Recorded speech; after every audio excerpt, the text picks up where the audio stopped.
அனைவருக்கும் வணக்கம். இது நம்ம YouTube channel trading view Tamil. இதில் டெய்லி மார்க்கெட் எப்படிலாம் ட்ரேட் ஆகிறதுக்கான ப்ராபபிலிட்டி இருக்குது.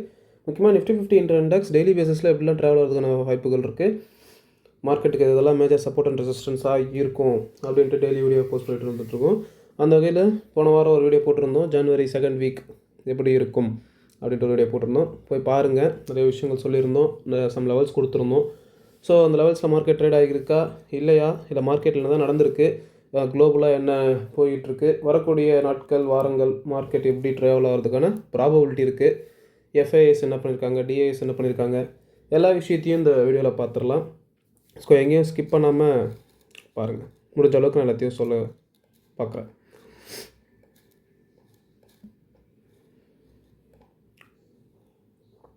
ஸோ இதுதான் நம்ம வியாழக்கிழமை போட்ட வீடியோ, புதன்கிழமை போட்ட வீடியோவில் கொடுத்த லெவல்ஸ் 23,550 ரேஞ்ச் கொடுத்துருந்தோம். மார்க்கெட் அதையும் பிரேக் பண்ணி சப்போர்ட் டு 23,462 அதையும் பிரேக் பண்ணாங்க.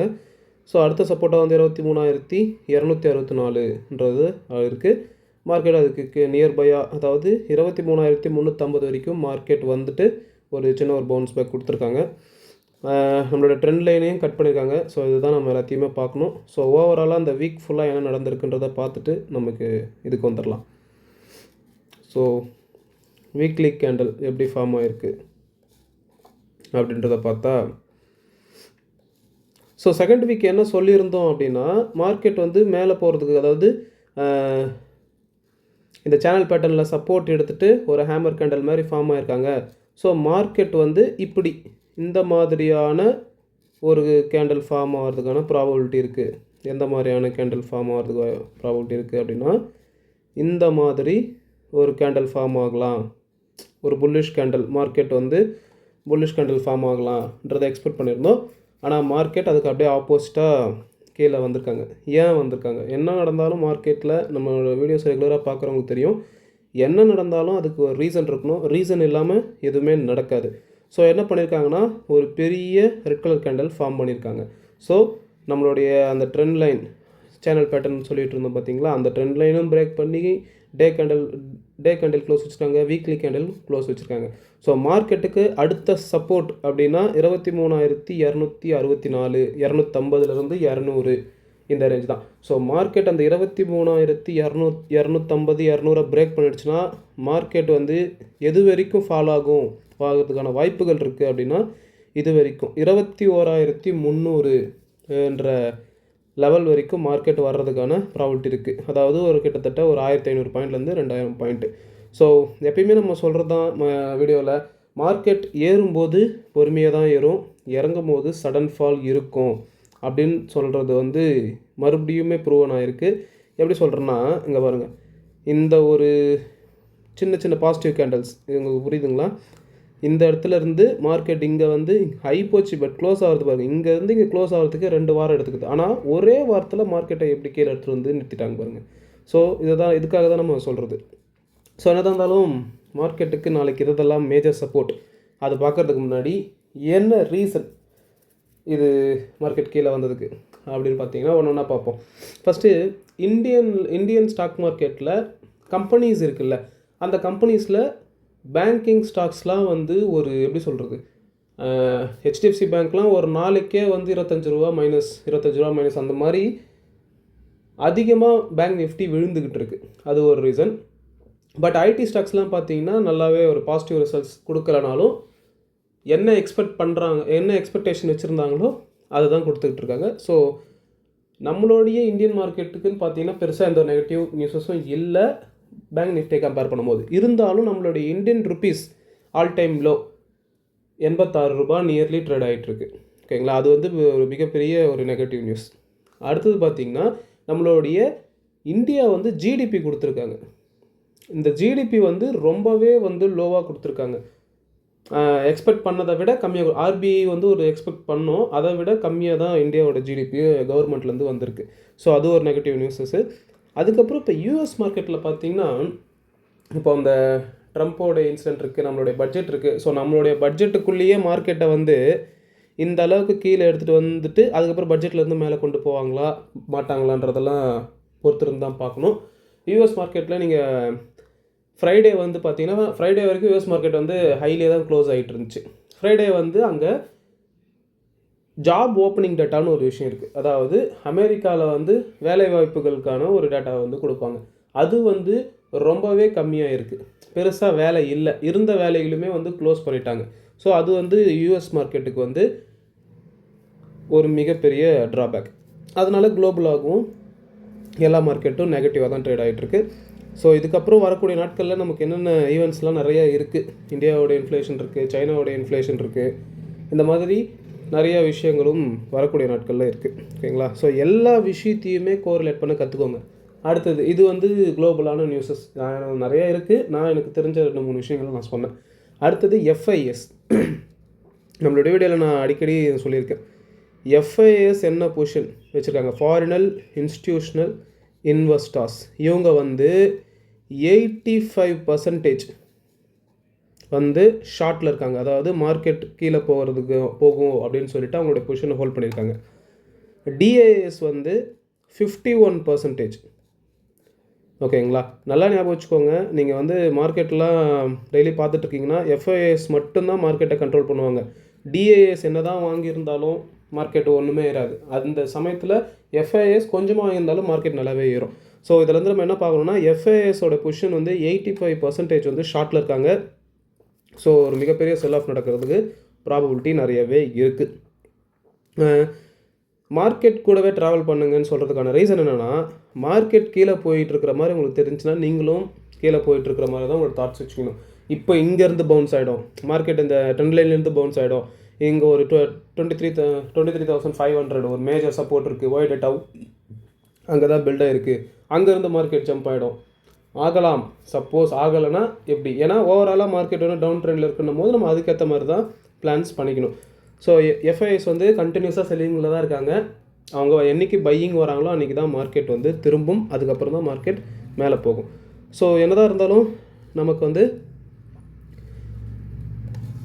மார்க்கெட்டுக்கு இதெல்லாம் மேஜர் சப்போர்ட் அண்ட் ரெசிஸ்டன்ஸாக இருக்கும் அப்படின்றத பார்த்துடலாம். ஓகேங்களா? ஸோ ஃபஸ்ட்டு சப்போர்ட்டாக வந்து வெள்ளிக்கிழமை வந்த டேலோ 23,350 ரேஞ்சு. சப்போஸ் மார்க்கெட் அதை பிரேக் பண்ணாங்கன்னா 23,264. அதையும் பிரேக் பண்ணிட்டாங்கன்னா நல்ல ஒரு ஃபால் மார்க்கெட்டுக்கு கிடைக்கிறதுக்கான வாய்ப்புகள் இருக்குது. ஸோ ஃபஸ்ட்டு ரெசிஸ்டன்ஸாக வந்து 23,550. இதையும் மார்க்கெட் பிரேக் பண்ணி மேலே போகிறாங்க அப்படின்னா, ஸோ மார்க்கெட் இதையும் பிரேக் பண்ணி மேலே போகிறாங்க அப்படின்னா இந்த 23,800 வரைக்கும் மார்க்கெட் மேலே போகிறதுக்கான வாய்ப்புகள் இருக்குது. சப்போஸ் மார்க்கெட் அதையும் பிரேக் பண்ணி மேலே போகிறாங்கன்னா 24,050 வரைக்கும் போகிறதுக்கான வாய்ப்புகள் இருக்குது. சப்போஸ் மார்க்கெட் அதையும் பிரேக் பண்ணி மேலே போகிறாங்கன்னா 24,223 அது வரைக்கும் போகிறதுக்கான ப்ராபபிலிட்டி நிறையவே இருக்குது. சப்போஸ் மார்க்கெட் கீழே பிரேக் பண்ணுறாங்க அப்படின்னா அடுத்த சப்போர்ட் 23,250 பிரேக் பண்ணிட்டாங்கன்னா மார்க்கெட் வந்து 23,700 ரேஞ்ச் வரைக்கும் வர்றதுக்கான ப்ராபபிலிட்டி இருக்குது. அது ஏன் நான் இந்த ரேஞ்ச் சொன்னேன்னா, இப்போ டே கேண்டலில் பாருங்கள். டே கேண்டலில் போன எலெக்ஷன், நம்மளுடைய இந்தியன் எலெக்ஷனோட ரிசல்ட் அப்போ இந்த கேப்பை வந்து ஃபில் பண்ணுறதுக்கான ப்ராபபிலிட்டி இருக்குது. 23,783 ரேஞ்ச் வரைக்கும் மார்க்கெட் ஃபாலோ ஆகிறதுக்கான வாய்ப்புகள் நிறையவே இருக்குது. ஸோ இதுதான் நம்மளுடைய லெவல்ஸ். இதை ஒரு ஸ்க்ரீன்ஷாட் எடுத்து வச்சுக்கோங்க, இல்லை ஒரு பேப்பர் நோட் பண்ணி வச்சுக்கோங்க. நாளைக்கு உங்களுடைய ட்ரேடிங் செஷனில் வரக்கூடிய வாரங்களும் உங்களுடைய ட்ரேடிங் செஷனில் ஏதாவது ஒரு யூஸ்ஃபுல்லாக இருந்துச்சுன்னா ரொம்ப நல்லாயிருக்கும். அது மட்டும் இல்லாமல் இது எல்லாமே என்னுடைய தனிப்பட்ட கருத்து தான். எனக்கு என்ன நாலேஜ் தெரியுமோ அதை வச்சு தான் நான் டெக்னிக்கலாக அனலைஸ் பண்ணி சொல்லிட்டு இருக்கேன். ஸோ இதெல்லாம் டெய்லி மார்க்கெட் நடக்கணும் அப்படின்னு எந்த ஒரு அவசியமும் கிடையாது. ஸோ நீங்கள் ஒரு பர்சனல் இன்ட்ரெஸ்ட் எடுத்து தயவுசெய்து மார்க்கெட்டை கற்றுக்க ஆரம்பிங்க. கற்றுக்காமல் ட்ரேட் பண்ணாதீங்க. என்றைக்கு நீங்கள் கற்றுக்க ஆரம்பிக்கிறீங்களோ உங்களுக்குள்ளே நிறைய கேள்விகள் வரும். அந்த கேள்வியெல்லாம் நீங்கள் ஆன்சர் ஃபில் பண்ணுறதுக்கே உங்களுக்கு கிட்டத்தட்ட ஒரு 6 மாதத்துலேருந்து 1 வருஷம் ஆகிடும். அதுக்கப்புறம் நீங்கள் தைரியமாக ட்ரேட் எடுக்கலாம். ஓகேங்களா? ஸோ நீங்கள் ரியல் ட்ரேட் பண்ணுறதுக்கு முன்னாடி ஒரு 3 months பேப்பர் ட்ரேடிங் பண்ணுங்கள். பேப்பர் ட்ரேடிங் பண்ணிவிட்டு உங்களோட ஃபினான்ஷியல் அட்வைசரை கன்சல்ட் பண்ணிவிட்டு எப்படி ட்ரேட் பண்ணலாம், எப்படி இன்வெஸ்ட் பண்ணலான்ற பிளானை பண்ணிக்கோங்க. ஓகேங்களா? ஸோ மார்க்கெட் வந்து இப்போ பார்த்தீங்கன்னா கடந்த வாரங்களில் மார்க்கெட் எப்படி இருக்குது அப்படின்னா ஒரு பேரிஷ் ட்ரெண்ட் தான். அதாவது ப்ரீவியஸாக வந்த ஹையை மார்க்கெட் உடைக்கவே இல்லை. ஸோ இந்த ஃபார்மேட்டில் இந்த மாதிரி மார்க்கெட் இறங்கிக்கிட்டு வந்துக்கிட்டு இருக்குது. ஸோ எப்போ வந்து இந்த ப்ரீவியஸை மேலே பிரேக் பண்ணி ரீட்ரேஸ்மெண்ட் எடுத்து மேலே போகிறாங்களோ அப்போ தான் மார்க்கெட் வந்து ஒரு பவுன்ஸ் பேக் நடக்கிறதுக்கான ப்ராபபிலிட்டி இருக்குது. ஓகேங்களா? ஸோ இந்த ட்ரெண்ட் லைனையும் ஞாபகத்தில் வச்சுக்கோங்க. உங்களுக்கான ட்ரேடிங் செட்டப் வர வரைக்கும் வெயிட் பண்ணுங்கள். அப்படி இல்லை உங்களுக்கு வந்து ஏதோ ஒரு கன்ஃபியூஸாக இருக்குது, எனக்கு வந்து ஒரு 100% வந்து எனக்கு ஷுவாரிட்டி இல்லை, இருந்தாலும் எனக்கு நான் ட்ரேட் எடுக்கணும் அப்படிலாம் கிடையாது. உங்களுக்கான ட்ரேடிங் செட்டப் வர வரைக்கும் வெயிட் பண்ணுங்கள். கண்டிப்பாக வரும். பொறுமையாக இருந்து ட்ரேட் பண்ணுங்கள். அவசரப்பட்டு என்றைக்குமே ஒரு ட்ரேடை எடுக்காதீங்க. ஓகேங்களா? ஸோ கேர்ஃபுல்லாக இருங்க. மார்க்கெட் கூடவே ட்ராவல் பண்ணுங்கள். மார்க்கெட்டுக்கு அகைன்ஸ்டாக ஒரு விஷயத்தை என்றைக்குமே யோசிக்கக்கூடாது. மார்க்கெட் அப் ட்ரெண்டில் இருக்குன்னா உங்களுடைய தாட்ஸு எண்ணங்களுமே வந்து அப் ட்ரெண்டில் இருக்கணும். மார்க்கெட் டவுன் ட்ரெண்டில் இருந்தால் அதுக்கேற்ற மாதிரி தான் நீங்களும் யோசிக்கணும். மார்க்கெட் சைட் வேஸில் இருந்தால் தயவுசெய்து மார்க்கெட்டை பார்க்காதீங்க. மூடி வச்சுட்டு உங்கள் பர்சனல் ஒர்க் ஏதாவது இருந்தால் அந்த வேலையை எடுத்து பாருங்கள். அதை விட்டுட்டு மார்க்கெட் கூட வந்து சண்டை போடுறேன், நான் மார்க்கெட்டை சேஸ் பண்ணி எனக்கு கமிட்மெண்ட் முக்கியமாக வந்து இது சொல்லணும். கமிட்மெண்ட் வச்சுக்கிட்டு ஒரு சென்டிமெண்ட்டை வச்சுக்கிட்டு அடுத்த மாதம் நான் ஊருக்கு போகணும், அடுத்த மாதம் வந்து என் குழந்தைக்கு பர்த்டே இருக்குது, நான் அடுத்த மாதம் என்னோடய இபி பில் கட்டணும், இந்த மாதிரியான ஒரு கமிட்மெண்ட்ஸை வச்சுக்கிட்டு தயவுசெய்து மார்க்கெட்டுக்குள்ளே வராதிங்க. ஏன்னா மார்க்கெட்டுக்கு எந்த ஒரு சென்டிமெண்ட்டும் கிடையாது. மார்க்கெட்டுக்கு மணி மட்டும்தான் சென்டிமெண்ட்டு. ஸோ நம்ம ஹியூமன் பீயிங்ஸ்ன்றதுனால நமக்கு 1008 சென்டிமெண்ட்ஸ் இருக்கும். அது எல்லாம் மார்க்கெட்டுக்குள்ளே தயவுசெய்து கொண்டு வராதிங்க. ட்ரேடராக இருக்கிறது வந்து அவ்வளோ ஈஸி கிடையாது. It's not easy. அதாவது ஒரு விஷயம் இருக்குது, அதாவது ட்ரேடிங் வந்து சிம்பிள் தான், பட் ஈஸி கிடையாது. இங்கே நிறைய பேர் என்ன நினச்சிக்கிறாங்க, சிம்பிளாக தானே இருக்குது, ஈஸியாக இருக்கும், இப்போது நம்மக்கிட்டவே ஒரு 50,000மோ இல்லை 1,00,000மோ இல்லை ஒரு 10,000 இருந்தால் தினைக்கும் 1,000 ப்ராஃபிட் பண்ணலாம் அப்படின்ற மென்டாலிட்டி இருக்காங்க. அப்படி உங்களால் பண்ண முடியும் அப்படின்னா யாரும் எந்த வேலைக்கும் போக தேவையில்லை. ஒரு 10,000 மட்டும் வெளியே கடன் வாங்கிட்டோ இல்லை சேர்த்து வச்சுட்டோ வந்து தினைக்கும் மார்க்கெட்டில் போட்டு 1,000 எடுத்துக்கிட்டு வீட்டுக்கு போயிடலாம். ஸோ அந்த மாதிரி ஒரு லைஃப் சைக்கிளோ இல்லை ஒரு ஒர்க் சைக்கிளோ நடக்கவே நடக்காது. ஸோ நீங்கள் உங்களுக்காக ஒர்க் பண்ணுற வரைக்கும் எதுவுமே மாறாது. ஓகேங்களா?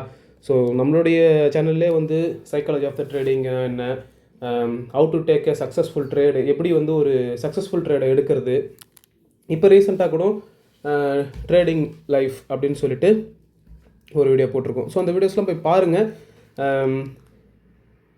ட்ரேடிங்கிறது வெறும் இந்த கிராஃபை மட்டுமே டெக்னிக்கலாக அனலைசிஸ் பண்ணிட்டு மட்டும் போனால் நடக்கிற விஷயம் கிடையாது. அதையும் தாண்டி இந்த டெக்னிக்கலாக பார்க்குறப்ப சொல்கிறோம் பார்த்தீங்களா, இது இந்த கிராஃபு, இந்த கேண்டில் ஸ்டிக்ஸ் இதெல்லாமே வந்து ஒரு 15% to 35% தான். இதை தவிர்த்து சைக்காலஜி இருக்குது, இதை தவிர்த்து மணி மேனேஜ்மெண்ட் இருக்குது, இதை தவிர்த்து ரிஸ்க் மேனேஜ்மெண்ட் இருக்குது. இது இல்லாமல் ஈவெண்ட்ஸு, நியூஸு, இந்த மாதிரி எல்லா விஷயத்தையுமே ஒரு கொலாபரேட் பண்ணும்போது கண்டிப்பாக உங்களுக்கு ஒரு வியூ வரும். அது நம்மளோட வியூவை விட பெட்டராக கூட இருக்கலாம். ஸோ எல்லாரோடைய வீடியோவும் பாருங்கள், எல்லோரும் என்ன சொல்கிறாங்கன்றதை தயவுசெய்து பாருங்கள். மணி மைண்டடாக மார்க்கெட்டுக்குள்ளே தயவுசெய்து வராதிங்க. ஏன்னா உங்கள்கிட்ட இருக்கிற மணி வந்து மார்க்கெட்டுக்கெலாம் ஒன்றுமே கிடையாது. ஓகேங்களா? அதனால் மணி மைண்டடாக வராதிங்க. என்ன தான் நடக்குது அப்படின்றத கற்றுக்கிறதுக்காக உள்ளே வாங்க. கண்டிப்பாக மார்க்கெட் உங்களுக்கு காசு தரும். அப்படி இல்லை நான் வந்து இப்போ பார்த்துட்டு தான் இருக்கேன், நான் கற்றுக்கிட்டே இருக்கேன், நான் மார்க்கெட் எனக்கு காசு தரல அப்படின்லாம் நீங்கள் யாரா ஃபீல் பண்ணிங்கன்னா, நீங்கள் உட்காந்து பொறுமையாக வெயிட் பண்ணி பார்க்குறீங்கல்ல என்ன தான் நடக்குது மார்க்கெட்டில், டெய்லி ஒரு 1 hour ஸ்பெண்ட் பண்ணுறீங்க, இல்லை 2 hours ஸ்பெண்ட் பண்ணுறீங்க. அப்படி இல்லையா மார்க்கெட் முடிஞ்சு நைட்டு நான் போய் உட்காந்து எனக்கு வந்து காலைல டைம் இல்லை, நைட்டு தான் நான் போய் பார்க்குறேன் அப்படின்னீங்கன்னா, அப்போ ஏதோ ஒரு டைம் ஸ்பெண்ட் பண்ணுறீங்களா, அந்த பொறுமையாக இருந்தால் மட்டும்தான் மார்க்கெட்டில் ஏதாவது பண்ண முடியும். ஸோ அந்த பொறுமை வந்து உங்களுக்கு காசு பணம் சம்பாதித்து தரலனாலும் வாழ்க்கையில் நிறைய அனுபவங்கள் ப்ளஸ் நிறைய பாடங்களை வந்து கற்றுத்தரும். அதை வந்து நான் எல்லா வீடியோலையும் சொல்லிகிட்டு இருக்க, முடிஞ்ச அளவுக்கு நான் அதை பதிவு பண்ண பார்ப்பேன். ஓகேங்களா? ஸோ அதனால் எதுவுமே ஒரு விஷயம் ஈஸியாக நடந்துருச்சு அப்படின்னா அதுக்கான வேல்யூ கண்டிப்பாக இருக்காது. அது ஸ்ட்ரகிள் பண்ணி அது கூட ஒரு போட்டு நம்ம அதில் அடி வாங்கி நம்ம அதுக்கு அடி கொடுத்து அதுக்கப்புறம் நம்ம அதில் வரும்போது தான் அதில் ஒரு கிக் கிடைக்கும். அந்த டோபமைன் அதெல்லாம் வரணும். ஸோ நான் ஆக்சுவலாக இந்த பேசாமல் இந்த ட்ரேடிங் பற்றிலாம் சொல்கிறத விட்டுட்டு இந்த மாதிரி சைக்காலஜி பற்றி பேசிட்டு போயிடலாமோ. இப்போ நான் என்ன பண்ணிட்டேன், பெருசாக வந்து மார்க்கெட்டை பார்க்காம எப்படி நம்ம மைண்டை ட்ரைட் பண்ணுறது. ஏன்னா ட்ரேடிங் எங்கேயும் போயிடாது. இன்றைக்கி ஜனவரி 10 2025 மார்க்கெட்டிங் இருக்குது. சப்போஸ் 2026 மார்க்கெட் எங்கே இருக்கலாம், இந்த இடத்துல ட்ரேட் ஆகிட்டு இருக்கலாம், அப்படி இல்லையா இந்த இடத்துல ட்ரேட் ஆகிட்டு இருக்கலாம். ஸோ மார்க்கெட் எங்கேயும் போயிடாது. ஆனால் நம்ம மாறிக்கிட்டே இருக்கணும். காலத்துக்கு ஏற்ற மாதிரி நமக்கு வயசாகும், நமக்கு திடீர்னு வந்து அறிவு கூடும், திடீர்னு அறிவு இறங்கும், திடீர்னு நல்ல பாதையில் போவோம், அந்த ஒரு வருஷத்தில் திடீர்னு தவறான பாதையில் போகலாம். ஸோ இந்த மாதிரி நிறைய விஷயங்கள் நமக்கு இருக்குது. ஸோ நம்மளுடைய மைண்டை நம்ம ட்ரைன் பண்ணிட்டோம் அப்படின்னா மார்க்கெட் எங்கே இருந்தாலுமே நம்ம ப்ராஃபிட் பண்ணிக்கலாம். ஓகேங்களா? இப்படி நான் ஒரு 3 வீக்ஸாக நான் இப்படி யோசிச்சுக்கிட்டு இருக்கேன். ஸோ கரெக்டாக தப்பான்னு தெரில. ஸோ இந்த மாதிரி எல்லா விஷயங்களும் இருக்குது. பட் இருந்தாலும் நான் இப்போ என்ன சொல்ல, இப்போ எண்ட் ஆஃப் த செஷன் வந்துட்டோம். என்ன சொல்ல விரும்புகிறேன் அப்படின்னா, மார்க்கெட் வந்து இதை நல்லா நோட் பண்ணுங்கள். இப்போ தான் முக்கியமான விஷயம் நான் சொல்லுறேன், நல்லா நோட் பண்ணுங்கள். ஒரே நிமிஷம்.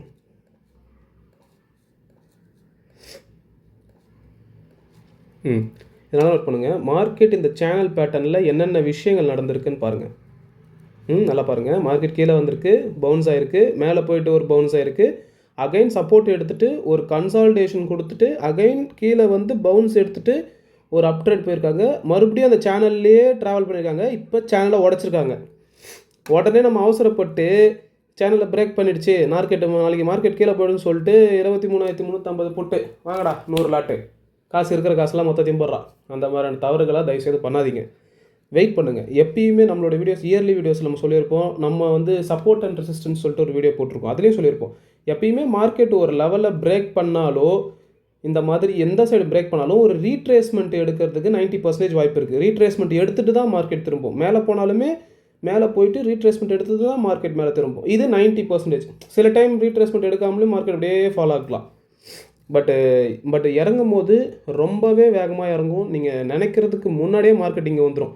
நீங்கள் அதுக்கப்புறம் அங்கே ஒரு ட்ரேட் எடுப்பீங்க, அதுக்கப்புறம் மார்க்கெட் ஒரு சின்ன ரெக்கவரி வரும், அங்கே உங்களோட ஸ்டாப் லாஸ் ஹிட் ஆகிடும். ஸோ இந்த மாதிரி நிறைய விஷயங்கள் நடக்கும். அவசரப்பட்டு ட்ரேட் பண்ணாதீங்க. அப்படி உங்களுக்கு ட்ரேட் எடுக்கணும் அப்படின்னா மறுபடியும் நாளைக்கு மார்க்கெட் வந்து ஒரு ரீட்ரேஸ்மெண்ட்டுக்காக நம்மளோட சேனலை ரீட்ரேஸ் பண்ண வரலாம். அதாவது 23,800 வரைக்கும் கூட ரீட்ரேஸ் பண்ணிவிட்டு அங்கேருந்து இப்படி ஒரு ஃபால் கொடுக்கலாம், வாய்ப்புகள் இருக்குது. எல்லா விஷயமும் நீங்கள் யோசிக்கணும். ஒரு ஸ்பான்டேனியஸ் மைண்ட் இருக்கணும். இப்படி தான் மார்க்கெட் டவுன் ட்ரெண்டில் இருக்குது, ஓகே மார்க்கெட் வந்து கீழே மட்டும்தான் போகுது, அதனால் ஃபுல்லாக வந்து நம்ம புட் ஆப்ஷனில் மட்டுமே நம்ம ஃபோக்கஸ் பண்ணால் போதும், அந்த மாதிரி இருக்கக்கூடாது. எப்படி நடந்தாலுமே நம்ம ஒரு ஆப்பர்ச்சுனிட்டியை க்ரியேட் பண்ண தான் நம்ம பார்க்கணும். ஓகேங்களா? ஸோ கேர்ஃபுல்லாக இருந்து ட்ரேட் பண்ணுங்கள். அவசரப்பட்டு ட்ரேட் பண்ணாதீங்க. ஸோ மார்க்கெட் கூடவே ட்ராவல் பண்ணுங்கள். மார்க்கெட்டுக்கு அகைன்ஸ்டாக ஒரு விஷயத்தை என்றைக்குமே யோசிக்காதீங்க. ஸோ குளோபலாக வந்து நெகட்டிவாக இருக்கிறதுனால நம்மளுடைய நிஃப்டி அரௌண்ட் ஒரு 180 பாயிண்ட்ஸ் நெகட்டிவில் ட்ரேட் ஆகிட்டுருக்கு, இண்டிகேட் பண்ணிக்கிட்டு இருக்குது. அதோடைய இம்பேக்ட் வந்து மண்டே வந்து ஒரு 200 பாயிண்ட்ஸ் கேப் டவுனில் ஓப்பன் பண்ணலாம். அதாவது இந்த ரேஞ்சில் வந்து மார்க்கெட் ஓப்பன் ஆனாலும் ஆச்சரியப்படுறதுக்கு இல்லை. ஸோ யாராவது புட் ஆப்ஷன் எடுத்து வச்சிங்கன்னா முதல்ல பொசிஷனை க்ளோஸ் பண்ணுங்கள், ஃப்ரெஷ்ஷாக ஒரு பொசிஷன் வாங்கிக்கலாம். ஓகேங்களா? ஸோ இங்கே வரைக்கும் இங்கே ஓப்பன் ஆகிட்டு, அதாவது நான் என்ன சொல்ல வரேன்னா, நாளைக்கு காலையிலே வந்து ஒரு 150 பாயிண்ட் கீழே ஓப்பன் ஆகிட்டு அங்கேருந்து மார்க்கெட்டை மேலே வர மாதிரி காட்டிட்டு அங்கேருந்து ஒரு செல் ஆஃப் நடக்கிறதுக்கு ப்ராபபிலிட்டி இருக்குது. ஸோ அவசரப்பட்டு எந்த ஒரு விஷயத்தையும் பண்ணாதீங்க. ஸோ கேர்ஃபுல்லாக இருங்க, சேஃபாக ட்ரேட் பண்ணுங்கள், ஓவர் ட்ரேட் பண்ணாதீங்க. நன்றி, வணக்கம்.